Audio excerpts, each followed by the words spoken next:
Hello and welcome to the Where Do We Begin podcast. We've got a massive one, bit of a different one for you guys today. We've got Shaun Edwards, Jackson. So how much do you know about Shaun Edwards? Look, I'm not going to say I know a whole lot about Shaun, but I'm very interested to learn about him and find out more. Yeah, didn't play too many AFL games, always a bit of a prospect, but he's gone on to do some really amazing things post-career. So talk a bit about his footy career, talk a bit about post-career, a bit of everything really. So let's get into it. Let's go for it.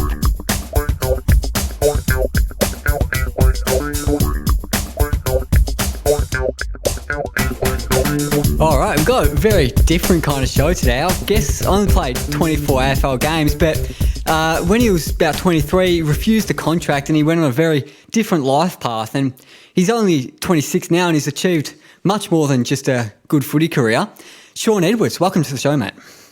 Yeah, thanks for having me, mate. Good, nice little introduction there. To chat with you more often.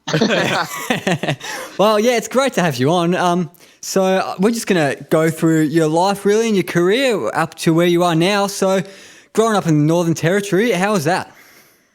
Yeah, I grew up mainly in Darwin, which is the capital city up here in the Northern Territory. But my mum grew up in a little place called Gumbalanya, which is in Kakadu. So the other name for it is Ompelli. So it's a little Indigenous community. You drive about 330 k's down the Arnhem Highway and you get to a place called Cahill's Crossing. And it's quite famous because there's heaps of crocodiles, but you actually need a permit to cross that river. And then it's another 40 k's down a dirt road. So I actually grew up in Darwin, Gumbalanya, and then another little beach place called Mandorah with my grandparents. So, yeah, super fortunate, man. The Territory's, just such a beautiful, wild place and, very thankful to grow up here. Did you play much footy in your junior career? Man, I used to play so much sport. I actually come from a rugby league family. So my grandparents started a club up here called the Knife Dragons, which they're still sort of heavily involved in. So I played rugby up until I was about 12, basketball, rugby union. And then, my dad took me down to Auskick and, just sort of fell in love with the game. And I got given a scholarship to Melbourne Grammar and my footy life just sort of took off. So, obviously ended up playing a fair bit down south. Yeah, how did that scholarship to Melbourne Grammar come about? Mate, I was a bit of a trouble kid, believe it or not. Probably sound a bit cheeky on the podcast, but I was a little bit of a wild child and I just needed to get out of Darwin. So a family friend sort of knew that I was pretty talented. I'd made every rep team possible, like playing sport, and people sort of thought I could have a career with footy. So I had an interview with Melbourne Grammar midway through year 8, and then, they just offered me a full scholarship, year 9 to 12.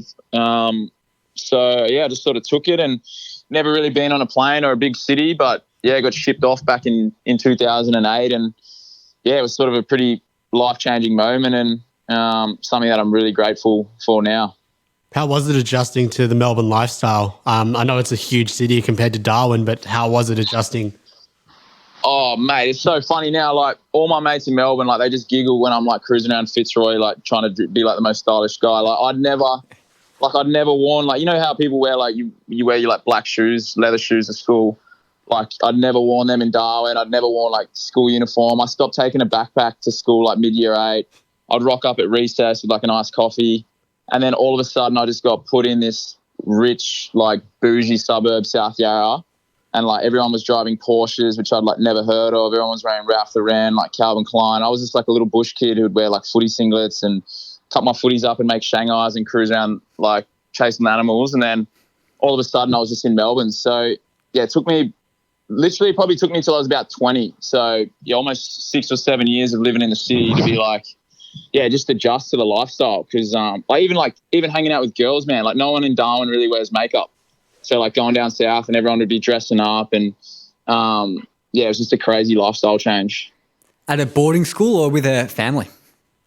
No, I was in boarding school, man. So I lived on Domain Road in South Yarra. So it was good, man. There's about 10 of us Indigenous lads that came down from Darwin and they just, set us up in boarding school and away we went. So did you live with anyone or went to school with anyone who's in the AFL now?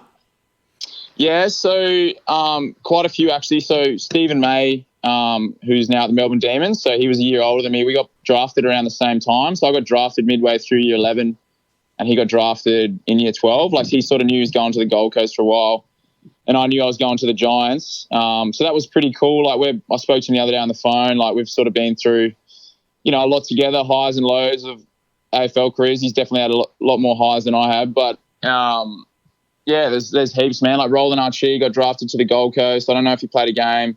Anthony Long went pick 30 to the Bombers. He's still one of my best mates. Zach Merritt was in year 9. It's quite funny now, and I'm not sure Zach would find it funny, but when I left, I was obviously on an AFL list, and I signed a jumper and gave it to him, and I was like, to Zach, like signed it. But now I'd be begging him for his signature because it'd be worth a lot more than mine. Man, Melbourne Grammar, like we had Alex Keith, Jackson Payne went to Collingwood, played at Brisbane. So, there was a tapestry of players that ended up playing some good league footy. I know Stephen May was a Bombers fan. Were you a Bombers fan as well growing up? Mate, believe it or not, like I actually never really watched footy. Like, and I don't even watch it now. And I don't follow anyone at all. Like I watched the St Kilda game on Thursday night because I go get a $15 steak with the boys at the local pub. But I never watch footy, and I don't follow anyone. I still don't follow anyone. I think because Darwin's so remote, like you don't go to the MCG or you don't go to the Gabba. Like I just watched local footy, and I still just love like local footy and local sport versus like, the highs of AFL footy. St Mary's, your local team, yeah?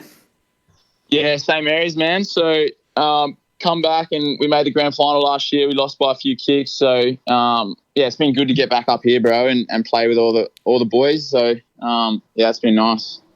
So how did the whole move to GWS come about? Mate, this is the funniest draft story of all time. So I actually got picked up when I was 16 and because the Giants were still Team GWS. So they would have had a CEO. I think Kevin Sheedy was the coach. And I got drafted via email. And I know that sounds ridiculous, but I was sitting in my room with a mate and we probably should have been doing homework. We're just hanging out. And then this email comes through and it's like 3-year contract, Shaun Edwards. And then I was like, what the hell? And I was in the AIS at that time. And I rang my dad and I was like, hey, Dad, I think I got this weird email. Like I might have just got drafted. And then so I rang Dad and he's like, sweet, like send it over, like forward it on. And then forward on, he's like, yeah, I think it kind of looks legit. And then the next day they rang me and then overnight, 3-year deal, halfway through year 11, I started getting paid like straight away. It was crazy, man. And then I got flown to Sydney and they weren't even a club then. They were still Team GWS. And I remember going out there and they were talking about signing Jeremy Cameron. They said they got this mad like bush boy, loves shooting and fishing. And I was like, oh man, I'll probably get along with him pretty well. It was like real crazy and to see them in the grand final last year, it's like from that moment is pretty surreal. Did you ever have your sights on another career or was it always just like footy? I don't really know, man. I think most boys who come from like regional places or like, I come from a pretty humble beginning, like a family just full of love, not really full of money. So footy for me was like a ticket out. So that's the way I sort of saw it, like as a break in my lifestyle and some of the issues that were going up in the territory. So I didn't really I just grew up loving sport, man. I would always have a tennis ball or like a rugby ball and I'll just go to the park by myself and I'll just go there and just kick the ball at a tree like all afternoon. And then I'll just like kick the soccer ball at the wall. And then it just ended up that I was good at footy and just kind of snowballed, if that makes sense. And all of a sudden I was just playing AFL. It wasn't like, I didn't sleep with a bloody Hawthorn jumper, like wanting to be Luke Hodge. I just kind of just kept kicking the footy, become good, and then that was it, really. So you made your club debut for the Giants in the NEAFL, ironically in Darwin against the Thunder. How was that for you?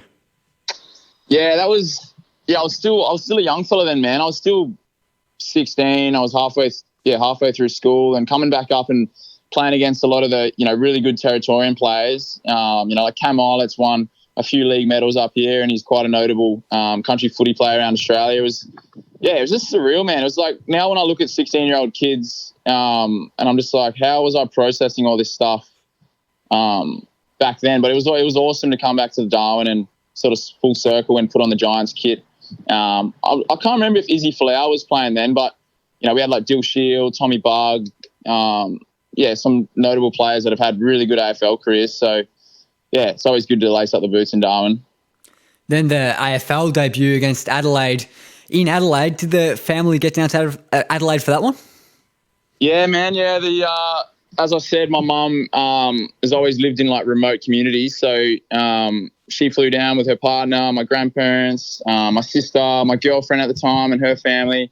So that was good, man. And that's kind of like, everyone sort of says it, but it's a really good moment, not just for you, but like for your family to actually see you, see you running around on the big stage. Then a goal line debut, bit of a dream come true. Yeah, man, I got a little cheeky one out of the back. I've seen it sort of slide out, and I was playing on what's his name? Big Truck, man. He's coaching the Bombers now. Oh, Ben Rutten. Yeah, Ben Rutten. I played on Rutten, man, and I would have been like 80 kilos wringing wet, like little athletic, like high flyer type player. And then Rutten just comes out and puts his big hairy forearm across my chest, and I was like, what is going on?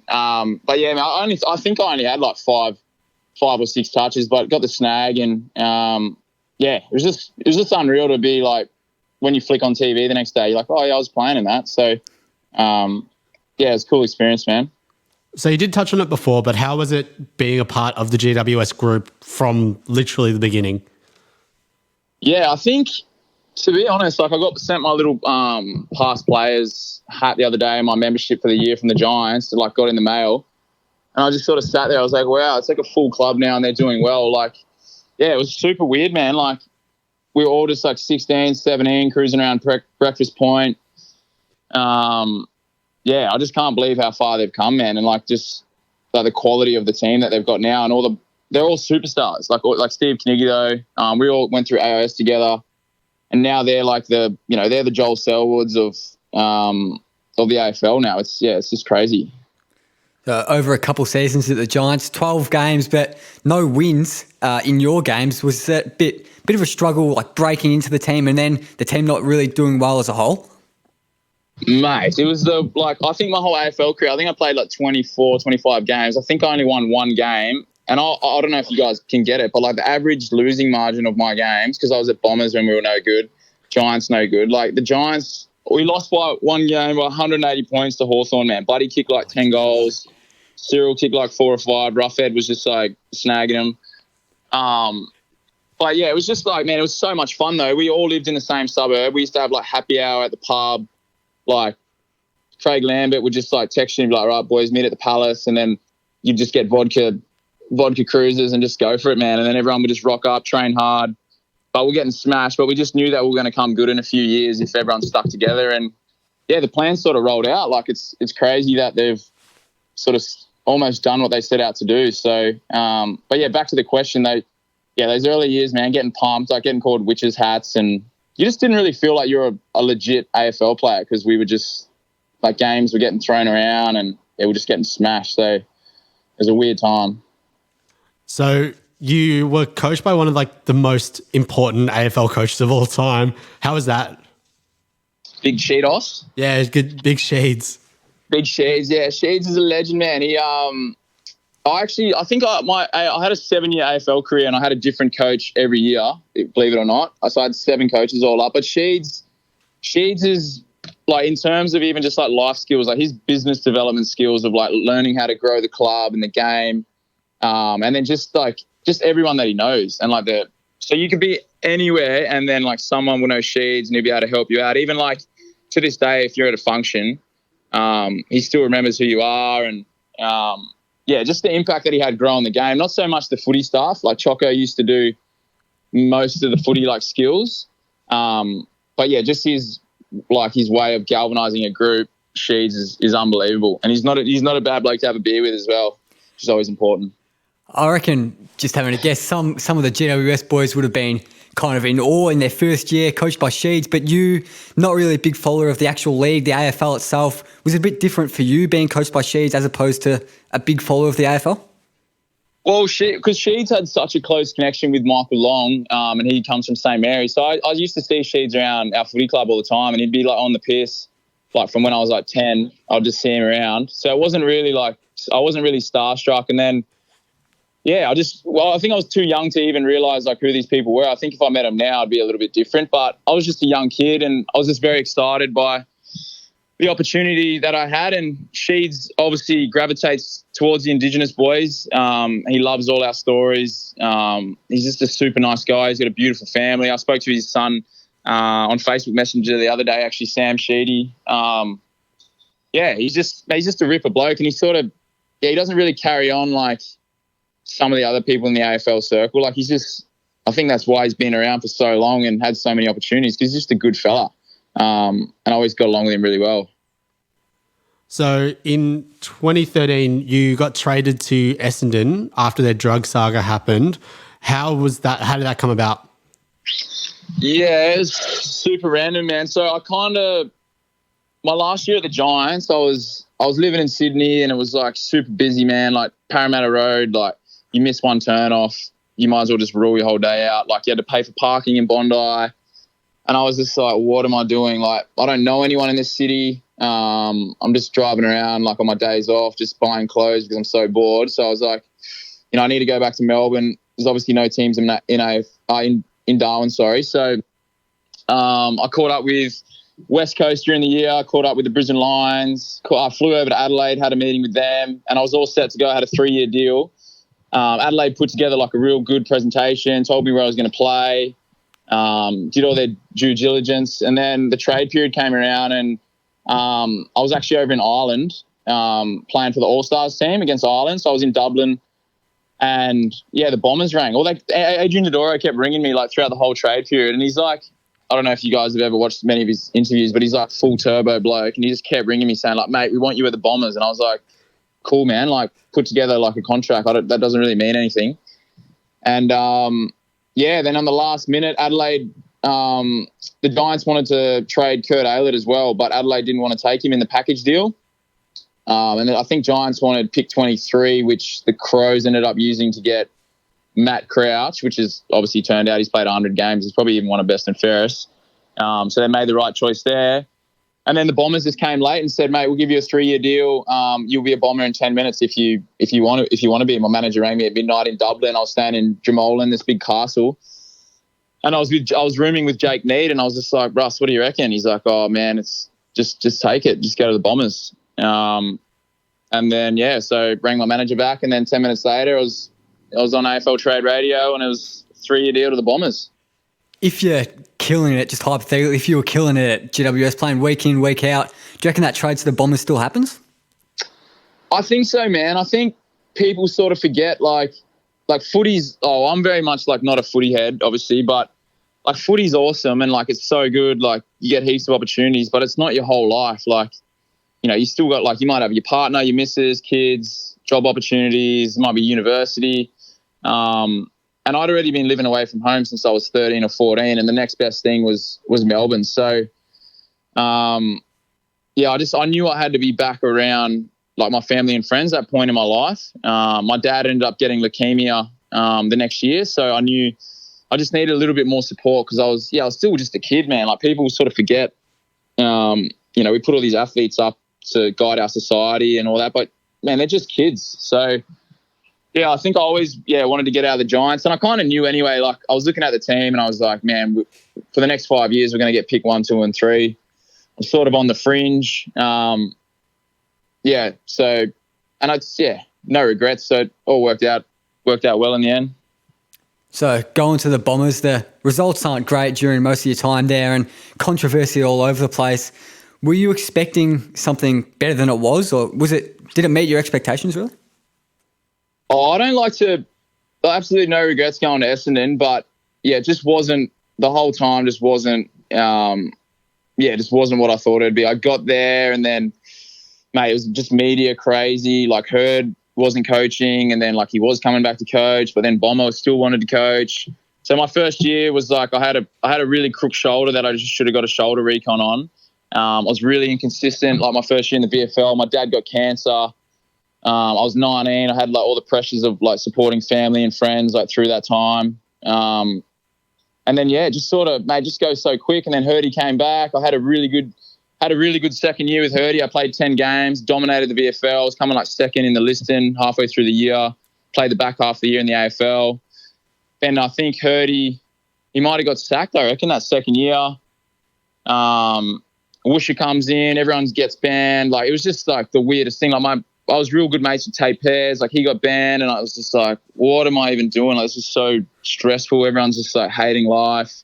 You'd go to the club, everyone was down and out. Yeah, they sort of did what they could do during that time. Like, but yeah, you just really learnt about human behaviour, to be honest. Like, it was quite a turmoil time, but yeah, sort of thankful it wasn't me. Like, watching some of the stress that the boys went under, yeah, it was pretty crazy, man. Do you think it was a really good learning experience, like being 19, as you said, and being one of the players who had to step up in spite of all those players being suspended?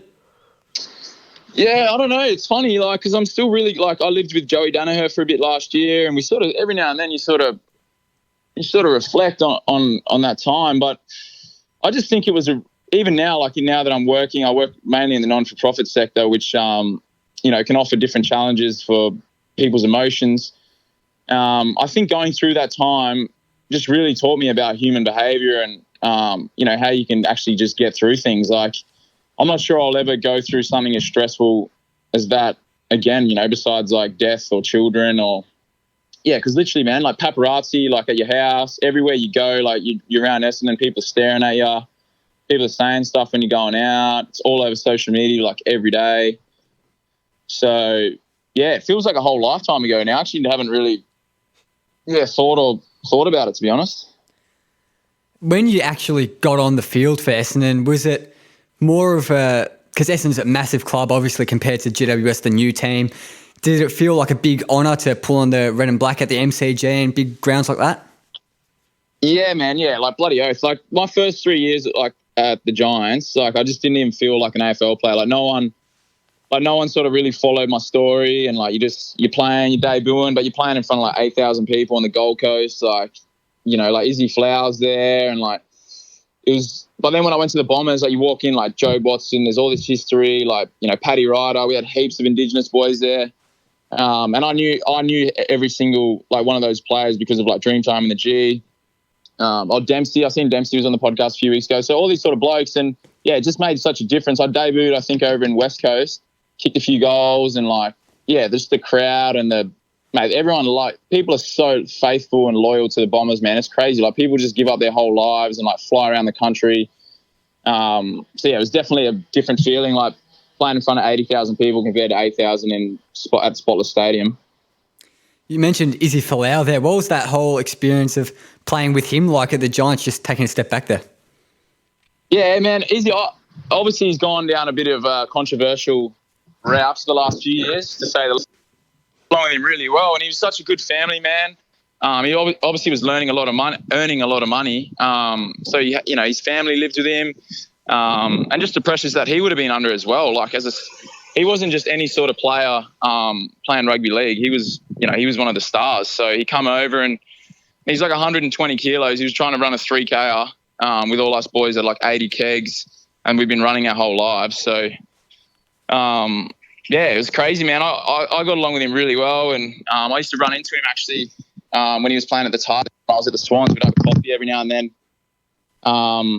at the stadium there in Sydney. So, yeah, it's obviously probably don't really want to get onto the topic of all his controversy, but, yeah, he was a good fella. So, moving to Essendon, after being in Sydney for so long, did you settle, even though everything surrounding the club? Yeah, I don't know, man. It's like looking back now, I'm 26 and I've lived a pretty crazy life these last few years. But, yeah, man, like I said, like I got to the Bombers, and in my first few weeks, my dad was exporting timber out of PNG and almost died. He had to get like medevaced out of Papua New Guinea. We thought he was going to die. I had to get on a plane, flew to Cairns, met him at the hospital, and we thought he was all good. And then he got diagnosed with leukemia. I obviously was earning a fair bit of money at that time, so just the pressures of like that on the family. And I just think that Essendon had so much going on at the time that things like that sort of probably didn't really get looked after as well as maybe if I was at another club that, would have had a bit of better support. But it was just a crazy time, man. And then like all the boys got banned, and then all these new teammates came in, and then I was out of contract, and then I sort of knew at the start of my last year that I was like, oh, I'm not really getting the vibe here. I've just got to play good VFL and see if I can get another opportunity. So, yeah, man, it was a pretty patchy, like, few years to say the least, I reckon. Yeah, I'm a big Bombers fan myself. I remember in 2016, everyone was talking about you killing it in the VFL every week pretty much, but not really getting much of a look in the seniors. And then you got delisted at the end of the year. Everyone's like, holy shit, why has this happened? Was that expected for you? Yeah, I kind of, like, obviously I thought I was playing pretty good footy, and, like, even, you know, like, if I was always polling well, like, in the listing, I'd dominate, like, if I'd go in the middle, I'd have 30 touches, running bounces, kick a few goals. But, yeah, I just couldn't really get the consistency of opportunities. And I was sort of looking around the team, and they were playing younger blokes, and I sort of knew, like, Woosha, I played NAB 1. I had a ripping preseason. I played NAB 1 against Carlton. I'm pretty sure I was in the top 3 players. I got, like, named, like, 1, 2 or 3. And then I got sick the next week when we played the Cats on our community camp. I get these migraines where for like 24 hours I just spew and I'm really crook. So that actually came on mid-game. So I couldn't see. Like, I'm not sure. I've never watched the footage, but I could not see the ball. My eyes just went all black. I had to go lay down in the shower. I got driven back to Melbourne. I just had to sit in a dark room for like 2 or 3 days. And then I got dropped. And I was like, wow, I was one of the best players. I've got crook and I've got dropped. I was like, it's going to be a tough year. So I had to settle myself up to deal with the emotions of, you know, everyone's just got banned and I'm not really going to get an opportunity here. But I just knew I had to go back to the VFL and play good footy, and was super lucky that, the Swans were just watching, and they were a bit confused. They're just like, mate, we can't work out why, you know, you're 21, 22, like, you're dominating VFL. Everyone just can't work out why you're not getting to go. And I was like, mate, I don't know. I must have hooked up with someone's daughter or someone's missus along the track, because they're definitely off me. So you did get picked up by the Swans. How did that come about? Did they contact you, or were there any other clubs involved? No, I caught up with them midway through the VFL finals. So I had a pretty good finals series. And I caught up with Kinnear Beatson, who's their, like, recruiter, and he was just like, mate, no promises. This is what we're about. Blood's culture. Explained it all to me. And I was like, mate, that sounds like the best thing ever. Like, that's just what I've been crying out for. You know, my career, I was at the Giants. You know, I've had 5 or 6 coaches in like 5 years. Like, people go their whole 15-year careers and only have one coach. And I was like, mate, I just want some consistency. Like, I just want to rock up and know that, like, this is what it is. And then I'll just get to work. And he said, all right. He's like, go away, get fit, see what you can do. So, mate, I went away. I found the Australian sprint coach. I trained my whole off season.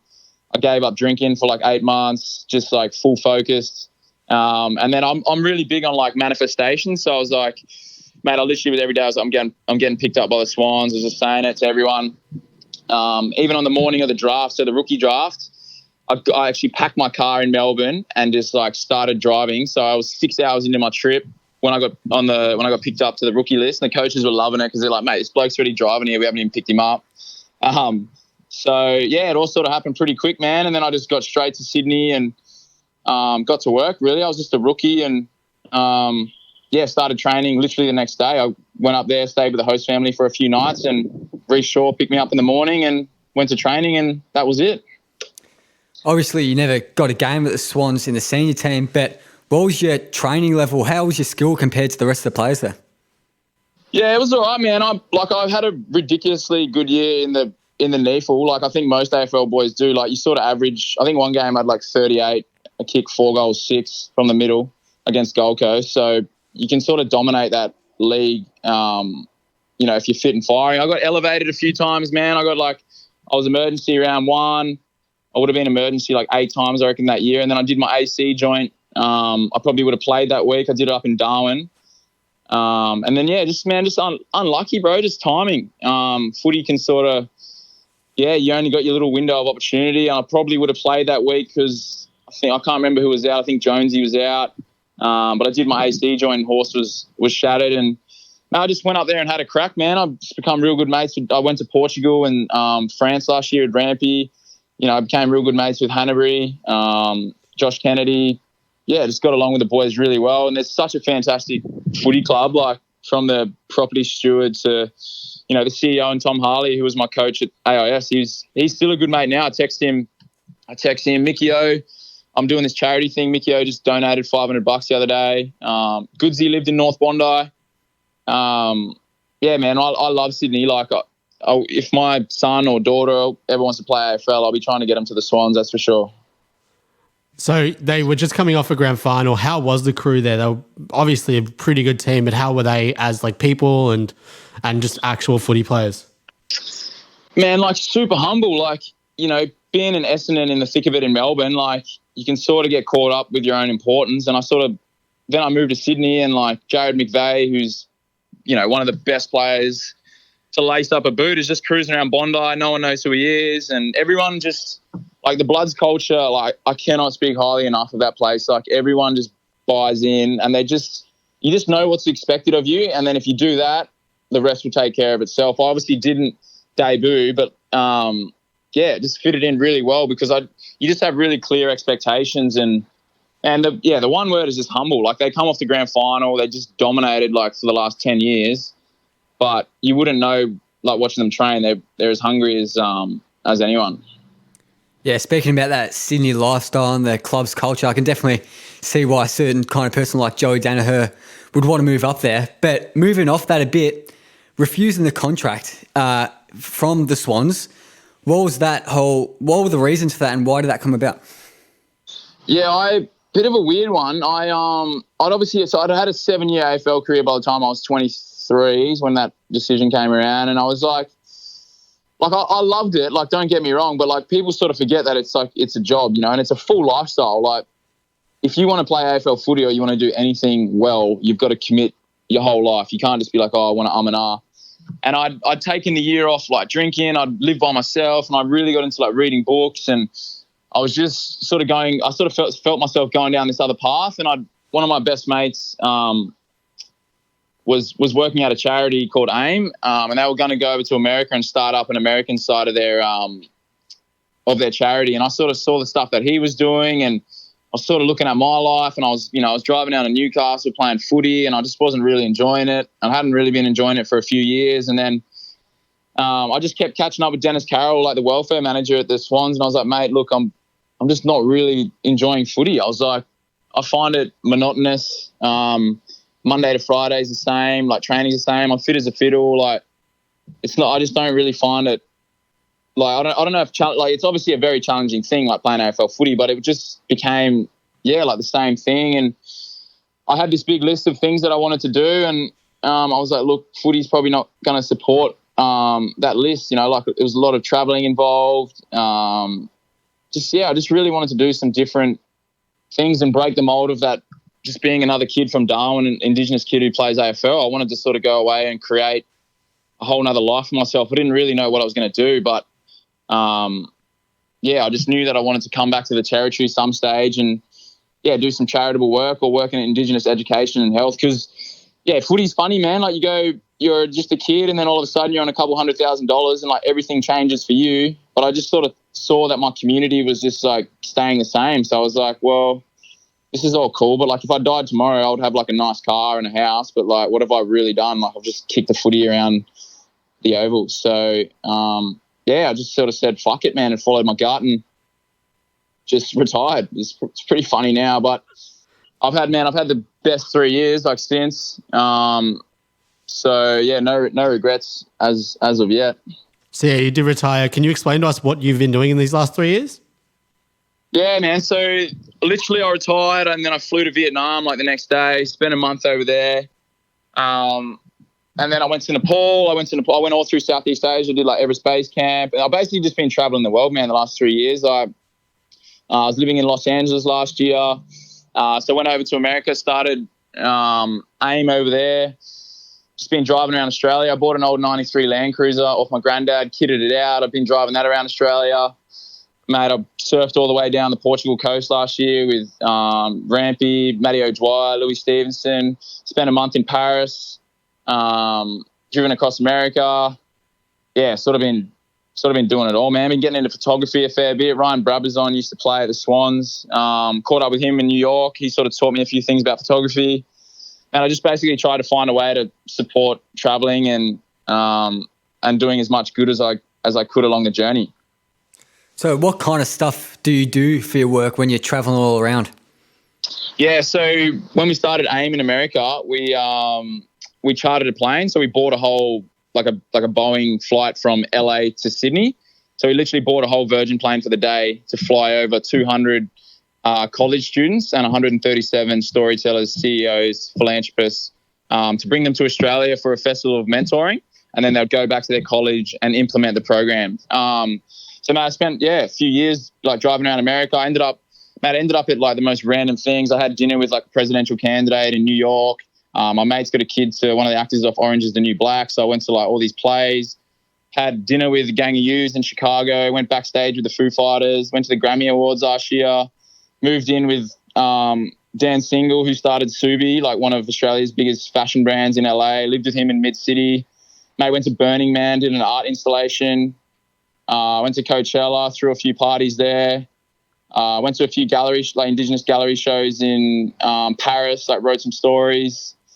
Man, I've just been hustling really, like doing anything possible to make a bit of coin and keep the dream alive. So it seems you've had a pretty huge 3 years.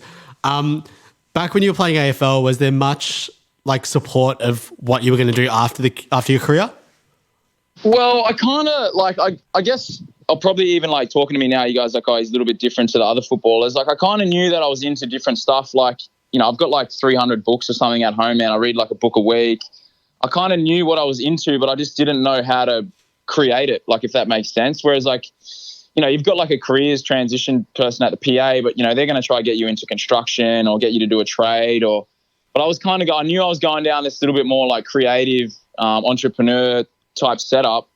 And I know and I still really haven't got to the end result of what I'm doing, but like, you know, I started a t-shirt brand, making like garments like inspired by the territory, and I've been like selling them along the way. I've been selling like vintage clothing from LA. I got this 35,000 square meter like warehouse in LA that I go handpick vintage. So that's sort of some of the stuff. But AFL, like, it's kind of just boring, man. Like you go in there, they're like, oh yeah, go to uni. And I got diplomas and I started my masters. I did a few subjects off that, but then I was like, this is kind of boring. Like I don't really want to do like a 9 to 5. Like I want to be out taking photos with like Wrangler in like the desert in Utah, or like I want to go to Burning Man and like dance with Paris Hilton, you know, like I want to like have a bit of fun. So that's sort of what I've been doing, man. I've just been trying to create ways to support the lifestyle that I want to live. Yeah, lots of Indigenous education stuff too. Can you talk to us a bit about that? Yeah, man. So I'm actually just loading up my Land Cruiser now. So I just raised about 20 grand over the last few weeks of charitable goods. So I bought sporting equipment, footies. I've got heaps of old donations. I've got children's books. So I'm driving out to Nhulunbuy. Tomorrow I'm stopping in Katherine, got a helicopter ride there. We're going to take some photos. But yeah, man, like part of the beautiful thing about playing AFL is that you get a bit of a profile and you get to learn really good habits, you know, like resilience. Like I was on a list for 7 years, man. I only got picked in the AFL 24 times, and all like people look at your career and they're like, oh, I didn't really have that great a career. But man, like the resilience that I have compared to someone who goes in, plays AFL straight away, like gets it all easy.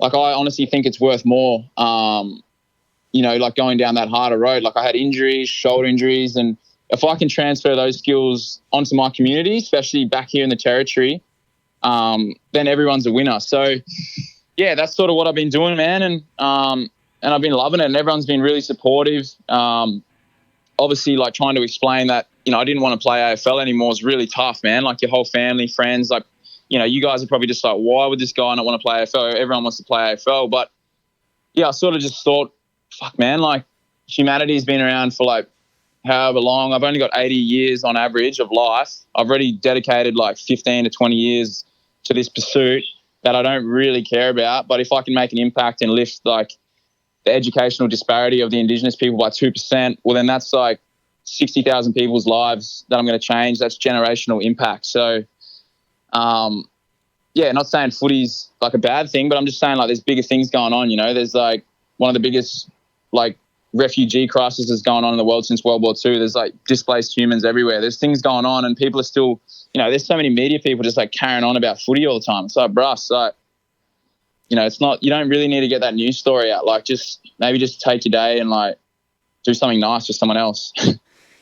Yeah, so you talk about the big disparity between Indigenous people and white guys in Australia, and you've lived in Darwin and Sydney and Melbourne. What's the treatment of Indigenous people like in those three places comparatively?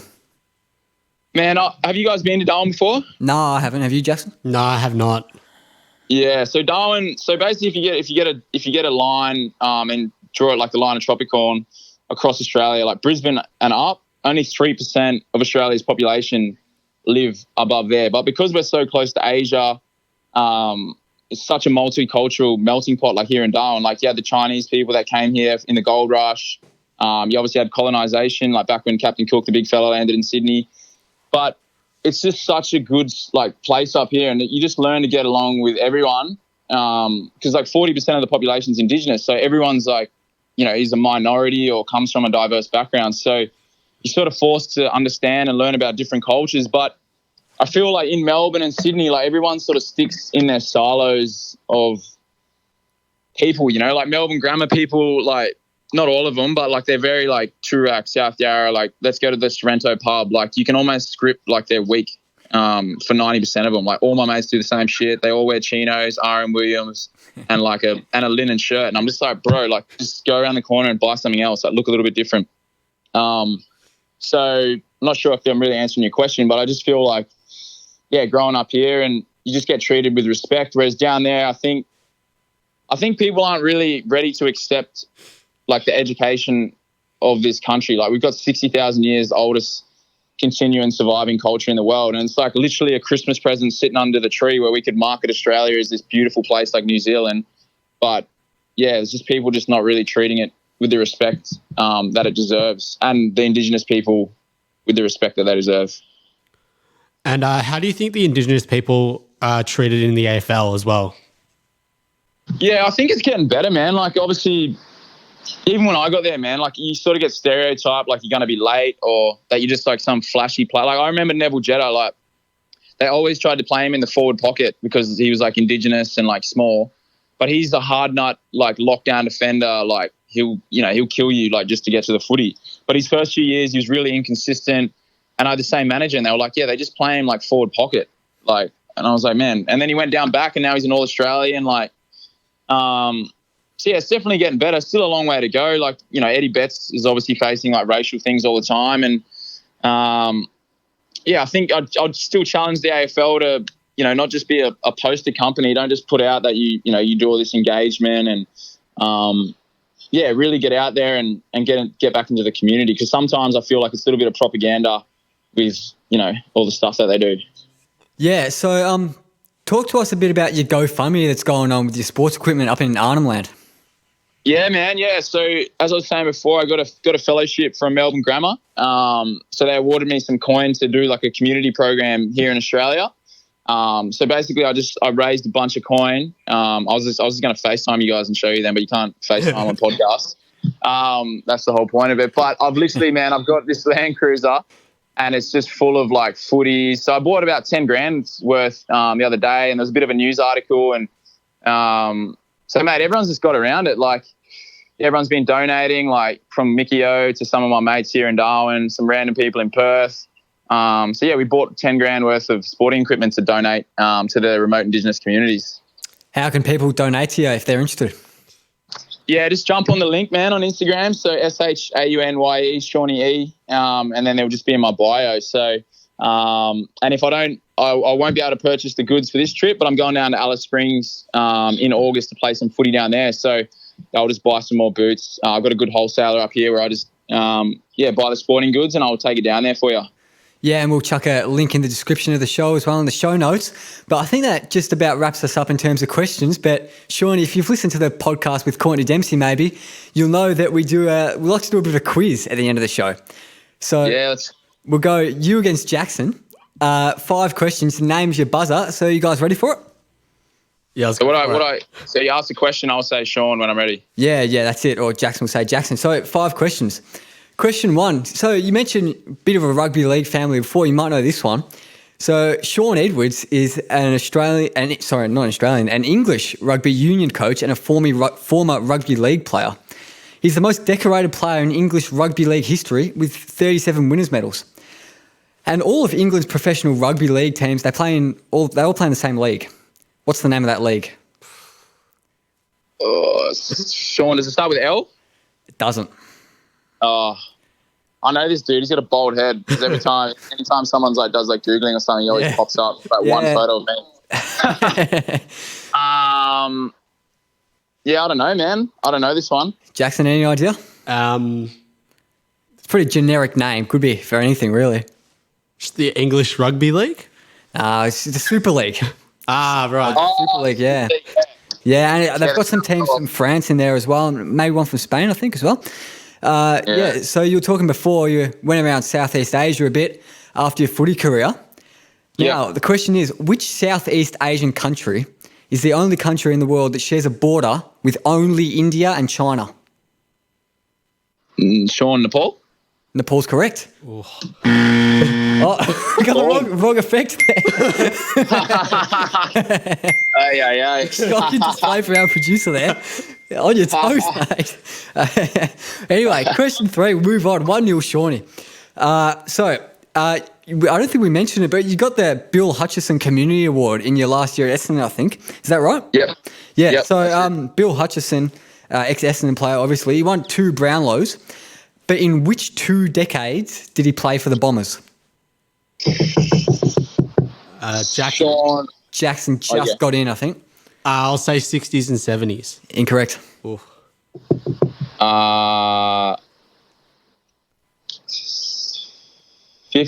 and 60s? Oh, close. 40s and 50s. So he played 290 games, 1942 to 57.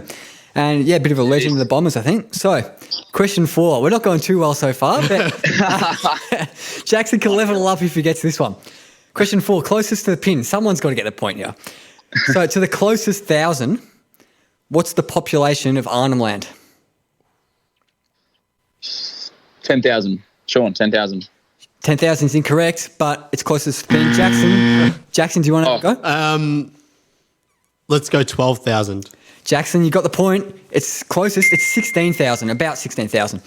Oh, there you go. So it's 1-1. If you've listened to the podcast before, listeners, you all know that our last questions are who am I? So we're going to go down from 5 points with a series of clues all the way down to a 1-point question. And it's something kind of related to your career, Shaun, as all the questions have been. So you were born on December 13, Shaun. And so the 5-point clue is I was born on December 13, 1989 in West Reading, Pennsylvania. Pennsylvania. I can move on if you want. Yeah, mate, go. You need a bit more. For 4 points. I've been active in my field of work since 2003 and I'm worth approximately 520 million Aussie dollars. 1989. Anyone want to go for it? Jackson? One more go. Jackson, you can have a go. Am I Mark Zuckerberg? Mark Zuckerberg is incorrect.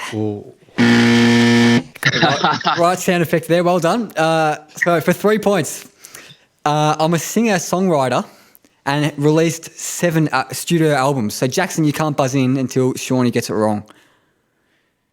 So 7 studio albums? 1989 worth $500 million. Yeah, 520 million. Oh, no, I know it now. 7, I don't know, man. So what? Do I get any more info? I can give you the 2-point clue if you want. Move on. Yeah, go the 2 points, man. So might as well get all the info. Yeah, as a child, I was drawn to the storytelling aspect of country music, which is really reflected in my early career. Shania Twain was my greatest musical influence. Do you want to have a crack, or do you want me to give you the 1-point clue? Oh man, I've got no idea. Shania Twain was the impact. Jackson, does he know who it is? Jackson knows who it is, but he can't buzz in. So I'll give you the. Mate, I'll give you the 1-point clue. Yeah, give me the 1 point. Basically, give me the answer, and then I'll just say.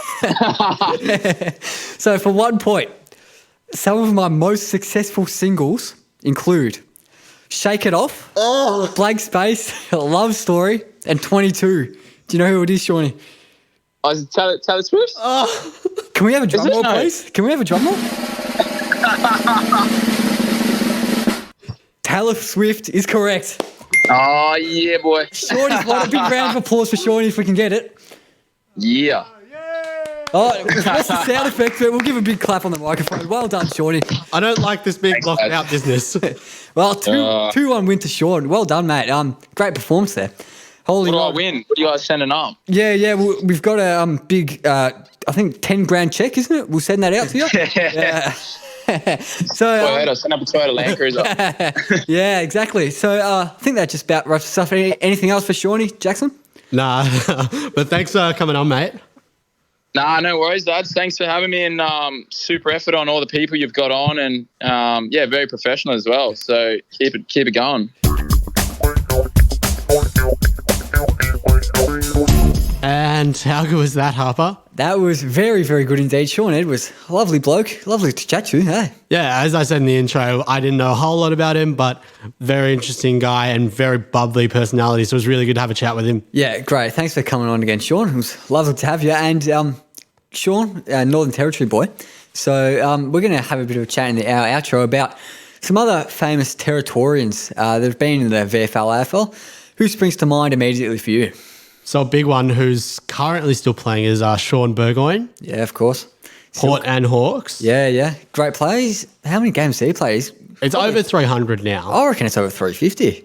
Oh, maybe. I don't know. Correct me if I'm wrong, Hawks and Port fans out there, or anyone who knows. And famous Rioli family, of course. Can't forget about them. Yeah. Got Cyril and Morris and Dean from there, I think, as well. So those great players. Just, heaps of great players from up there. Anyone else for you? You might remember him, Alwyn and Aaron Davey. Oh, Alwyn Davey, yeah, Frog.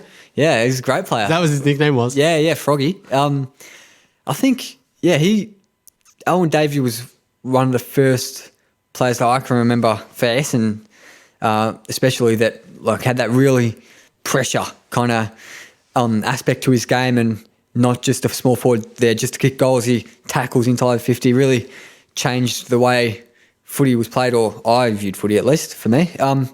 And of course, you're a Pies fan. Do you know a famous Pies person from the Northern Territory?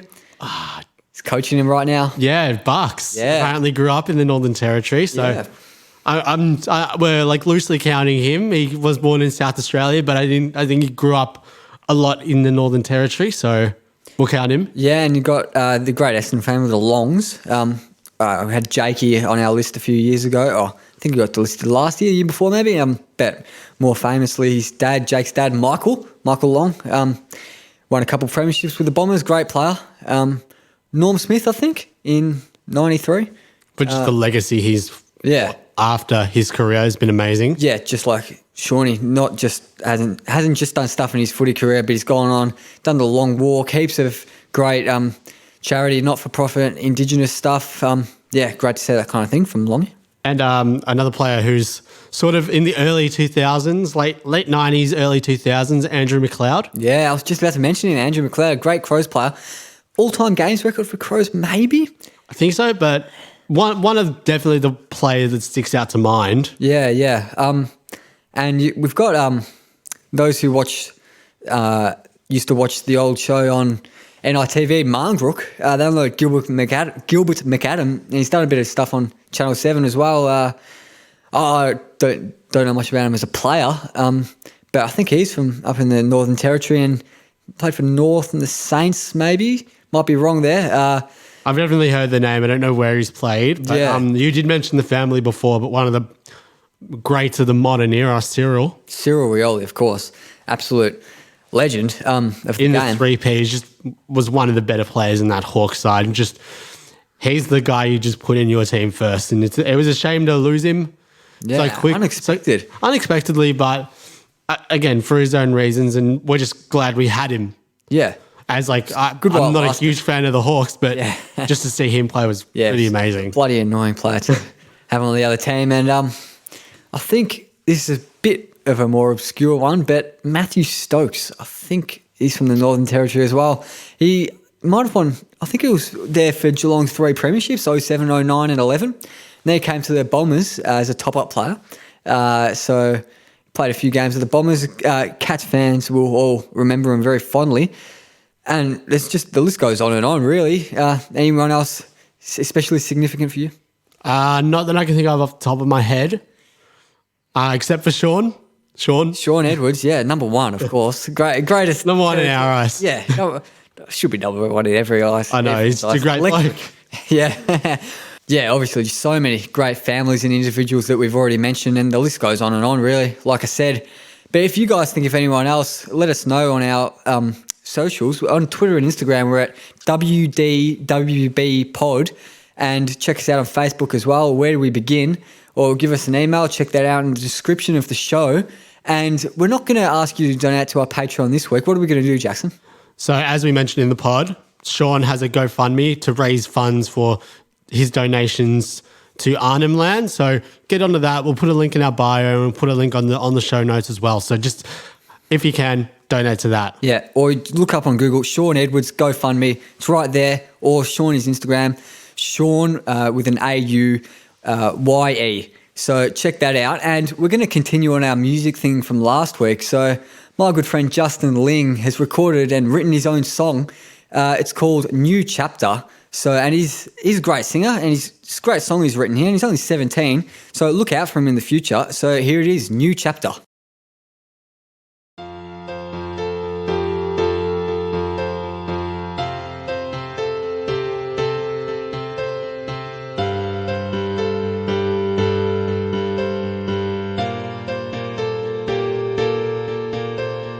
In life, sometimes we're down, but things will turn around if you just stay strong. Sometimes you feel so sad, let go, you'll be glad. Often things just go wrong. Dark clouds followed anywhere I'd go. I had to act like I was fine when I wasn't. Now I feel so free. Yeah, I've been caught in my sorrow. I got over it slow. Now my days are filled with lots of laughter. Oh, I thought my hands were tied, I couldn't see. Now I know it's time to start a brand new chapter.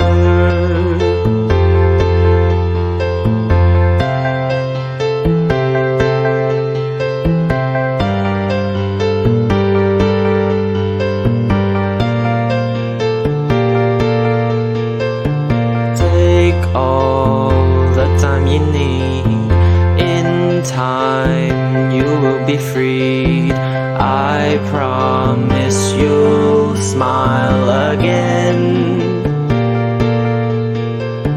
You expect things to go your way, but it doesn't. Now you're shaken, that's how life is. You have to keep on moving. Yeah, I've been caught in my sorrow. I got over it slow. Now my days are filled with lots of laughter. Oh, I thought my hands were tied, I couldn't see. Now I know it's time to start a brand new chapter.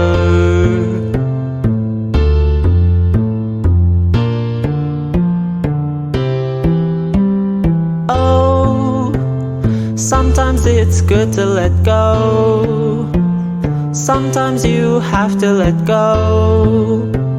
Sometimes it just hurts too much to hold on. Yeah, I've been caught in my sorrow.